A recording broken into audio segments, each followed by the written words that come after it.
শিলনোড়ার এই শব্দটা যখনই কানে আসে তখনই মনে পড়ে যায় ছোটবেলার সেই কথা।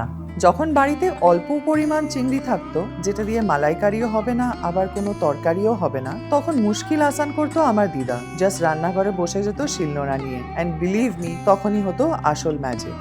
চিংড়ি মাছ, সেটাতে আমি একটু হলুদ দিয়ে দিলাম, একটু নুন দিয়ে এটাকে মাখিয়ে রেখে দেবো। তেল গরম হয়ে গেলে ম্যারিনেট করে রাখা চিংড়ি মাছগুলোকে হালকা ভেজে নেব।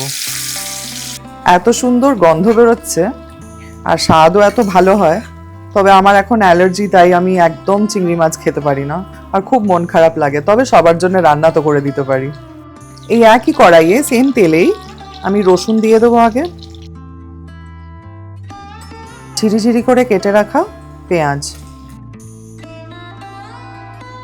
এই গরম তেলে একটা শুকনো লঙ্কাও দিয়ে দিলাম। পেঁয়াজটা কিন্তু এখানে খুব পুড়িয়ে ভাজা হবে না, আঁচটা একটু হালকা রেখে পেঁয়াজটাকে ধীরে ধীরে ভাজতে হবে।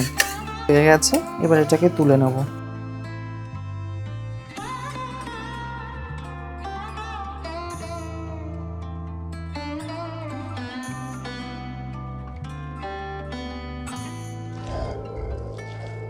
বেটে রাখা চিংড়ি মাছটা, এতে আর একটু হলুদ, একটু লঙ্কার গুঁড়ো আর সামান্য একটু নুন। তাড়াহুড়ো করলে কিন্তু হবে না। যখন হালকা হালকা তেল বেরোতে লাগবে তখন জানবে যে চিংড়ি ভর্তা হয়ে গেছে।